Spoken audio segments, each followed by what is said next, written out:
بسم اللہ الرحمن الرحیم اللہم صلی وسلم وبارک علی سیدنا و مولانا محمد وعلی آلہ و اصحابہ وبارک وسلم۔ رزق میں اور تندرستگی اس کے حوالے سے بہت سے سوالات آ رہے ہیں۔ اللہ تعالیٰ تمام مسلمانوں کے رزق، مال، جان، اولاد، کاروبار میں برکتیں پیدا فرمائے۔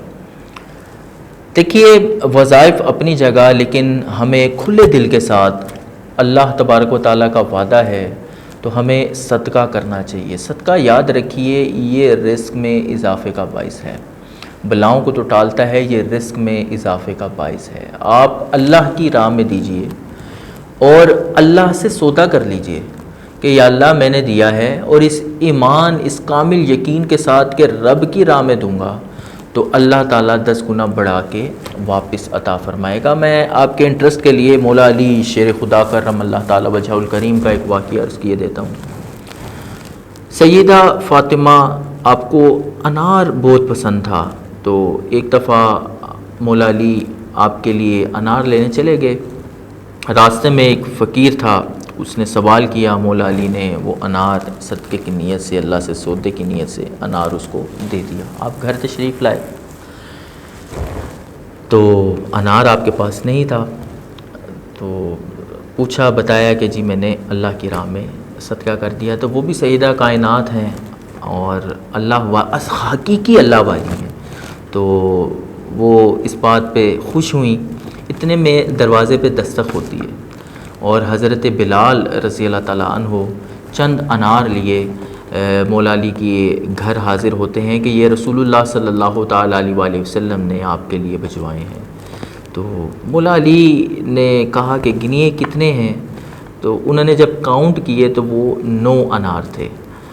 تو آپ نے فرمایا یہ میرے نہیں ہو سکتے، یہ کسی اور کے ہیں، تو یہ آپ اپنے ساتھ لے جائیے۔ حضرت بلال نے کہا نہیں، مجھے رسول اللہ صلی اللہ تعالیٰ علیہ وآلہ وسلم نے آپ ہی کو دینے کے لیے کہا ہے۔ تو انہوں نے کہا اگر میرے ہوتے نا تو یہ 10 ہوتے۔ اب رب کی بات پہ یقین کامل دیکھیے کہ 1 کا 10 آئے گا یا 10 سے زیادہ آئے گا، تو یقین کامل دیکھیے کہ آپ فرما رہے نہیں، اگر 10 ہوتے تو یہ میرے ہوتے، یہ 9 ہیں، یہ میرے نہیں ہیں۔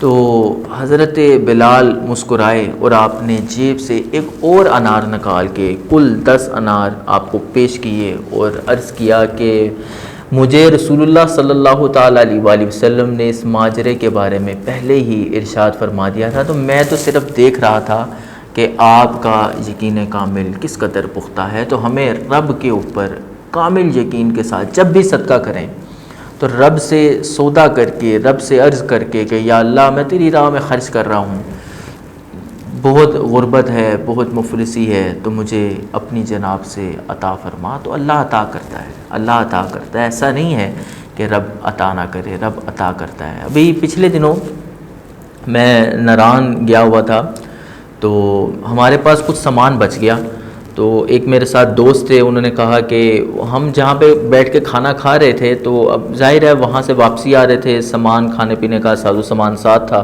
تو جہاں پہ ہم نے بریک فاسٹ کے لیے رکے کھانا کھایا، تو جس کنارے پہ دریا کے بیٹھ کے ہم کھا رہے تھے تو اس کے بالکل اپوزٹ ایک اماں جی بیٹھ کے ہمیں دیکھ رہی تھیں۔ تو دل میں خیال آ رہا تھا کہ یار بڑی دور ہیں، ان کو ہم پیش کر سکتے، لیکن خیر اس دوران ہم کھانا بھی کھاتے رہے، ماں جی کو دیکھتے رہے، اور یہ دل کے اندر تمنا تھی کہ یار کسی طرح ہم ان کو پیش کرتے، لیکن راستے میں بیچ میں دریا ہے اور ماں جی اپنے بچوں کے ساتھ سامنے بیٹھ کے ہمیں دیکھ رہی ہیں، یا ہمیں غالباً ہمیں لگ یہ رہا تھا کہ ہمیں دیکھ رہی ہیں۔ تو خیر جب وہ کھانا کھا کے ہم فارغ ہوئے تو ہمارے پاس ہم سے کھانا زیادہ کھایا ہی نہیں گیا، تو وہ خیر کافی سامان بچ گیا ہمارے پاس۔ تو ایک دوست نے کہا کہ یار میں ان کو جا کے دے آتا ہوں۔ خیر اس کو جذبہ تھا، ہم نے بھی ہمت بڑھائی اور وہ کافی لمبا راستہ طے کر کے دریا کے پرلی سائڈ سے پیدل وہ جا کے اماں جی کو، وہ تھوڑی بلندی پہ بیٹھی ہوئی تھیں، وہاں جا کے انہوں نے دیا۔ تو ہم دور سے دیکھ رہے تھے، ماں جی نے ہاتھ اٹھا کے دعا دی۔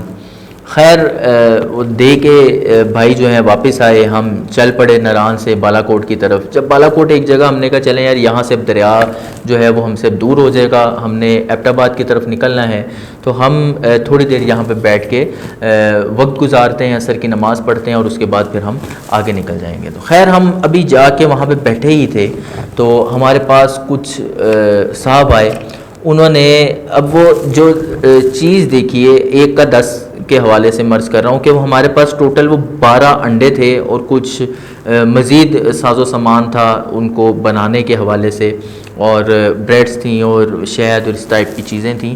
تو وہ جب ہم نے غور کیا اس واقعے کے اوپر جو مولا علی کا میں نے آپ کو عرض کیا اور ان روایات کے اوپر، تو ہمارے پاس جو صاحب آئے انہوں نے ہمیں پہلے آ کے چند وہ جو سیخیں ہوتی ہیں چکن بوٹی وغیرہ کی وہ ہمیں پیش کی. اس کے بعد پھر کافی بڑا پتیلا ہمیں انہوں نے دیا، کڑھائی بنی ہوئی تھی، اور اس کے ساتھ 2-3 قسم کے الگ کباب اور اس ٹائپ کی چیزیں بھی ہمیں لا کے انہوں نے دی. انہوں نے کہا جی آپ کھائیں، یہ ہم نے آپ کے لیے بنایا، حالانکہ ہم ان کو نہیں جانتے تھے. تو اللہ کا کرم ایسا، اب 3 لوگ تھے، ہم کتنا کھا سکتے تھے، لیکن وہ کھانا کو 15-20 لوگوں کا تھا. تو وہاں اللہ نے الحمدللہ ہمیں یہ بھی توفیق دی کہ ہم نے مزید آگے لوگوں کو وہاں پہ بانٹا.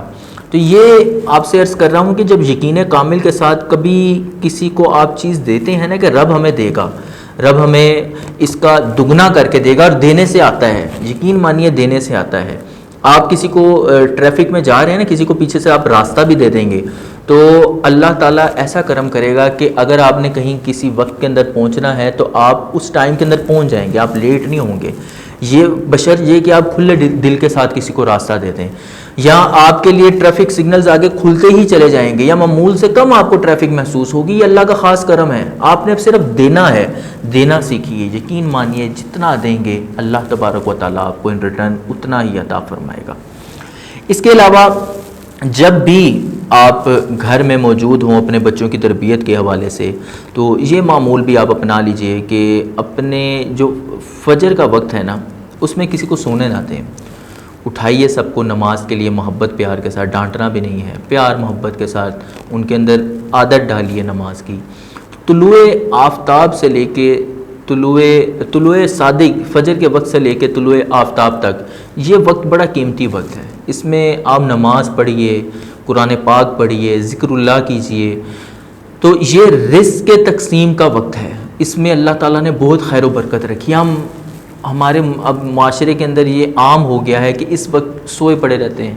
تو اس وقت میں اٹھیے، اللہ سے مانگیے، یہ برکت کا وقت ہے، یہ اللہ تعالیٰ کے رزق کے تقسیم کرنے کا وقت ہے. اس کے حوالے سے احادیث میں بھی آتا ہے کہ صبح کے وقت میں اللہ نے برکت رکھی ہے، خیر رکھی ہے میری اس امت کے لیے. تو ہمیں صبح کے وقت اٹھنا چاہیے. اس کے علاوہ میں ایک وظیفہ بھی عرض کریے دیتا ہوں.